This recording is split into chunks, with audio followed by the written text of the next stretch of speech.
Because I don't think Crawford's going to put him away. And I think Canelo's a much better mover than people give him credit for. And I think Crawford will be hit more and hit harder than he's ever been hit before, but I don't think he'll go out or down. Consistent with Terence Crawford's fight schedule over the last several years, where he's been pretty much fighting one time a year. That one time a year is clearly giving him a lot of time to rest and recover from his injury. Gennady Golovkin's trainer has delivered a blunt warning about Terence Crawford's jump in weight. He predicts Crawford may struggle to maintain his stamina at the higher division, possibly beginning to fade as early as the 4th round. The concern is that the added muscle mass and sudden increase in body size could slow him down. Since Crawford has never fought at this weight before, the trainer argues the adjustments are massive. Carrying extra pounds can make even the most skilled boxer feel sluggish, drain energy faster, and spark early frustration. If Crawford fails to control his pace under these new conditions, he risks burning out before the middle rounds, handing Canelo Alvarez a dangerous opportunity. That's early on. Very close rounds in the first 3 or 4. We'll be divided on who's winning. I think Canelo will get going in the second third of the fight and land some big shots. I think Crawford will look good as well. Rounds 6 to 9. We'll be looking at who's getting ascendancy in the fight. Crawford will have weathered the storm of the big Canelo punches, countered himself, still close rounds.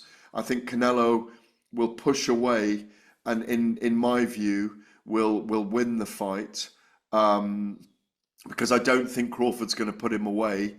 And I think Canelo's a much better mover than people give him credit for. And I think Crawford will be hit more and hit harder than he's ever been hit before, but I don't think he'll go out or down. And if he does go down, he'll get up. I think it'll be a very, very close affair. And I think even if in those last 6 rounds, Crawford's got Canelo's number in terms of movement and timing, I still think if it's very close in rounds, I think it'll either be a draw or a narrow points decision for Saul Canelo Alvarez that everybody feels is very controversial, and then they'll do it again. That's how I see it playing. That's the plot, if you like, with the subplots in the drama of one of the biggest fights we've seen. Gennady Golovkin's trainer has issued a sharp warning about Terence Crawford's move up in weight. He predicts that Crawford may not be able to sustain his stamina at the higher division and could start fading as early as the 4th round. The concern lies in the sudden increase in body size and added muscle mass, which often slows fighters down. Since Crawford has never competed at this weight before, the trainer argues the adjustments are immense. Carrying extra pounds can make even the most skilled boxer feel heavy, drain energy at a faster rate, and cause early frustration. If Crawford fails to manage his pacing under these new conditions, he risks burning out before the middle rounds, leaving Canelo Alvarez with a dangerous opening. G's former trainer said that Crawford's gonna be quick in the first 4 rounds, but once Canelo figures him out and actually starts hitting Terence Crawford, in which Sanchez described as, quote, like a huge truck hitting him, it'll be game over for Terence Crawford. He explained that Crawford may not have the legs for someone like Canelo in the 168-pound division. Sanchez also added that if Canelo was eventually gonna be Crawford's endgame, then Crawford should have jumped weight divisions a while back. Now, Crawford could have technically done that after the Spence fight. However, his once-a-year fight schedule prevented that from happening. Reports are surfacing that Terence Crawford may have picked up a shoulder issue during his preparations for the Canelo Alvarez fight. While nothing has been officially confirmed, the rumor alone has sparked concern among analysts and fans. It's especially troubling given Crawford's usual rhythm of fighting only once or twice a year, a schedule that allowed him to fully rest and recover. This time, with a quicker turnaround, he hasn't had that same luxury, raising questions about how even minor discomfort might affect him on fight night. A shoulder injury is no small matter in boxing. Punching speed, power, defense, and distance control all rely heavily on shoulder health. Even a slight strain could slow Crawford's shots and reduce the sting needed to earn Canelo's respect. Beyond the physical toll, the mental pressure of fighting through pain can cause hesitation, which is dangerous against a seasoned, heavy-handed opponent like Canelo Alvarez. If the whispers are true, Crawford will be stepping into the ring at a disadvantage. Facing a fighter of Canelo's caliber without being at full strength turns an already high-risk challenge into an even steeper uphill battle. Solitary training camp and in every single solitary fight, a guy that is as old as Terence Crawford, 37, 38 years old, is going to have some type of injuries. They're going to have some type of old nagging type of stuff, especially a guy that works as ridiculously hard as Terence Crawford does. That was just a matter of time before wear and tear is going to start going and things are going to start popping off and going wrong, right? Also, you can tell that the reason that this is kind of consistent with Terence Crawford's fight schedule over the last several years, where he's been pretty much fighting one time a year. That one time a year is clearly giving him a lot of time to rest and recover from his injuries and gives his body time to heal up. And as a result, he's ready to go during fight time. So I wouldn't put too much on this. I would say though that if you're a gambling person, man, you should probably want to keep your money in your pocket for this particular fight, man, because this thing can absolutely positively go either way with between the two of these guys. Canelo Alvarez is an exceptional fighter, much bigger than Terence Crawford is, or been fighting at a much bigger weight class than Terence Crawford's been fighting at, and much more experienced at that level at 168 pounds. But Terence Crawford is just such a superb fighter and such an intelligent fighter in there that you can know that he's going to be coming there to fight, and he's got a significant chance to win that fight. Unless, of course, that injury is real. I mean, and it is significant and is preventing him from, really sitting down on his punches, because he's going to have to at a point in time with Canelo Alvarez is going to have to do something to get him up off it. Al Stanton, a sparring partner of Terence Crawford, offered valuable insight that quiets concerns about Crawford's move up in weight. Stanton explained that Crawford has looked remarkably strong in training, powerful, accurate, and more than capable of standing firm against larger fighters. He added that Crawford has taken on the extra pounds with ease, showing no drop in speed or sharpness. For fans questioning whether the transition might slow him down, Stanton's perspective is reassuring. His remarks point to Crawford's natural athleticism and relentless work ethic, qualities that help him face this challenge without losing the strengths that make him who he is in the ring. An unbeatable fighter. That's fine. None of us are really unbeatable, right? But people got to understand this. Mm-hmm. Canelo Alvarez is not an unbeatable fighter. The question is, whoever he's fighting, we don't question what Canelo's going to do, right? We question what his opponents are going to do, right? It's not even really about Canelo. Canelo's going to show up as Canelo Alvarez, right? Ginger boy. So the question is, are you going to beat him? And are you going to beat him today? Like when fight night happens, is it you and is it now? You ready to beat him now? He's not unbeatable. Maybe you can beat him, but are you going to do it? And are you going to do it now? You feel me? Because I thought Danny Jacobs was going to have a way better performance. Danny actually performed well against Canelo, but he didn't take any chances. He was doing just enough to not get beaten. And Canelo was feeling himself. Canelo had preparation. He had that head movement, losing to Floyd, this and that. He fought some flat-footed fighters. He got used to getting his head here and there and ducking down and then pulling out and spinning out and little tactics. I've never seen somebody make Danny Jacobs miss so many punches. It was highly impressive. I did not expect that, because of the amateur pedigree growing up with Danny Jacobs. I know exactly what kind of New York fighter he is. Al Stanton, one of Terence Crawford's sparring partners, shared an inside look that eases doubts about Crawford's jump in weight. According to Stanton, Crawford has appeared extremely strong in training, powerful, precise, and fully capable of handling bigger opponents. He noted that Crawford has adjusted to the added weight with little difficulty, showing no decline in sharpness or speed. For fans concerned about the transition, Stanton's insight is reassuring. His observations highlight how Crawford's natural athletic ability and relentless work ethic allow him to embrace the challenge without losing the qualities that define him in the ring. With that said, they're going to face off in an epic showdown. And the big talk, obviously, is the size difference, right?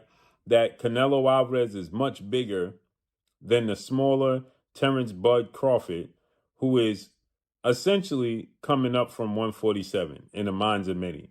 But really and truly, he's coming up from 154 because he actually had a fight at 154, a titled opportunity, his only fight at 154 last August when he took on Israel Madrimov, okay? And he beat Israel Madrimov, unanimous decision, to become a 4-division champion.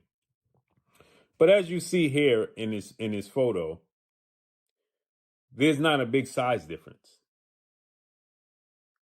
And actually, obviously, we know Terence Crawford stands at 5'8", got a 74-inch arm reach. Canelo stands at 5'7" with a 70-inch arm reach. There's not a massive size difference at all whatsoever. Now, clearly, as you see, Terence Crawford clearly has on what looks like Balenciaga shoes, and we know they are extremely big shoes, and it make you slightly taller. And Canelo Alvarez has on flats. The thing here is, the more important thing is, not if Terence Crawford can take Canelo Alvarez's punches. It's not if Terence Crawford, is going to get bullied around the ring. The concern with the weight is how Terence Crawford carries it himself. Does he start to fatigue in the second half of the fight? Should he get to this? Terence Crawford's sparring partner, Al Stanton, offered a behind-the-scenes perspective that counters some of the concerns about Crawford's move up in weight. Stanton said Crawford has been looking exceptionally strong in training, sharp, powerful, and more than capable of holding his own against naturally larger opponents. He emphasized that Crawford has adapted smoothly to the higher weight, showing no signs of struggle. For fans worried about whether the transition might slow him down, Stanton's words provide confidence. His remarks underline that Crawford's natural athleticism and tireless work ethic are enabling him to take on the challenge while still staying true to the fighter he has always been. Yeah, he can move a little bit, but yeah, he likes to come forward with that power. But you put him on his back foot, let me tell you similar too. Remember, you know this guy named Usyk who put Fury on his back foot? Yeah, push the pace on him. Yeah, with volume, feints. Put Canelo on his back foot, Crawford. That's what you gotta do. You gotta put him on his back foot. Hell to the damn yeah. That's how you get it done, man. That's one aspect that you're gonna have to do. And hey, I would advise you to do it as early as damn possible. Do it as early as possible, because guess what? If you do that, you're going to get control right away of the judges, right? They're going to be looking at you. You're going to dictate the pace. You're going to dictate the flow of the fight. You got to have him react to you, not you reacting to him. That's how you gain control of the fight real quick, real soon. Get active with that jab. You don't necessarily have to come out in a southpaw stance. You can come out in the orthodox stance. You know, what's the punch that always hits Canelo all the time? Easy work, the jab. Triple G was able to land his jab over and over. Floyd Mayweather was able to land his jab over and over. Bivol was able to land his jab over and over. You control him, you push him back, you walk forward. Anytime Canelo give you an inch going back, you take that inch going forward. That's how you're going to get this done. You're going to have to be brave, my man, Crawford. You're going to have to be brave. You're going to have to be on your P's and Q's when you're walking forward as well, because he will snap back. He will snap back with them left hooks, right hands to the body, or looping right hands over the top, or even straight right hands. Sometimes he might even come with a two-piece combination. But you got to put him on his back foot as often as possible, man, with your how cerebral you are, with your feints, with your movement, snapping that jab. Terence Crawford's sparring partner, Al Stanton, provided an insider view that challenges some of the doubts surrounding Crawford. Stanton revealed that Crawford has looked incredibly strong in training, describing him as powerful, sharp, and fully capable of standing his ground against naturally bigger fighters. He added that Crawford appears to be handling the move up in weight with ease, adapting well to the demands of facing heavier opponents. Coming from someone who has shared rounds with him, this insight offers reassurance to fans worried about Crawford's adjustment. Stanton's comments highlight how Crawford's natural athleticism and relentless work ethic are allowing him to embrace the challenge without sacrificing the core qualities that define him as a fighter. Good at kind of holding fighters, putting his weight on them. You're a big boy for 168, Al, so how did he manage and cope with that when you kind of picture Canelo doing that to him? Nah, he's strong. That man is strong. He's strong. So I don't think he'll have a problem, you know what I'm saying, with that. What do you think, from your takeaways from that sparring, is the key for Terence to defeat Canelo Alvarez? Just use his skills. I think he has the better skills. And I'd say just box him, you know what I mean? Just box him the whole night. Given your experiences with him, and as you mentioned, he's strong in those sparring sessions, do you have no doubts then that when he's in there at 168, he'll feel fully fledged and capable of performing for those 12 rounds? Yeah. For 37 years old, like, he's training like he's like 25. Like, I don't think there'll be no problem at all with the fight. What do you think he has to be mindful of that Canelo can produce? What do you think he has to be wary of in that fight? Power. That's it. Former welterweight champion Sean Porter offered his take on Crawford's move up in weight, emphasizing how carefully he has managed the transition. Porter explained that instead of rushing to bulk up, Crawford has increased his weight step by step, first adding about 10 pounds, then gradually building on that. This method, Porter noted, allowed Crawford's body to adjust properly without unnecessary strain. He pointed out that Crawford is distributing the weight evenly, which means his trademark speed and mobility remain intact. Since Crawford's style depends heavily on sharpness and agility, Porter believes this balanced approach is exactly what he needs to remain competitive against a veteran like Canelo. A fighter can do when he's trying to gain 10 pounds to fight at another weight class is hit the weights, up your protein and things of that nature. I saw the man eat. The man is eating brilliantly. He's doing it all right. And that's what I meant when I said, when he decided to take on this challenge and Canelo Alvarez, it takes a good 2 years to successfully put on 10 pounds, along with successfully putting on 10 pounds to get your body to acclimate to that weight, right? So when people talk about him being out of the ring for 13 months, they really have to also accept they have to understand that he's been working and training for everything that he needs to do on fight night against Canelo Alvarez. So you saw him in camp as he was building and putting that weight on, and you said that you think he's doing it right. From what you saw then from training, do you think he's carrying the weight well then? Oh yeah, absolutely. Absolutely. I saw it in his legs. I could see it in his arms and his shoulders. And it's distributed evenly. You'll get a lot of guys who are bottom heavy. They don't have much on the top half. So once you get to the inside, they don't have a lot that they can do with you from this standpoint. I know a lot of people are concerned with Canelo Alvarez. Should he get in close? What's the strength situation going to be like? Well, Crawford's put on the right muscle mass in the chest area, in the ab region, and in the arms and things of that nature. I think he's going to be able to handle the strength. His trademark speed and mobility remain intact. Since Crawford's style depends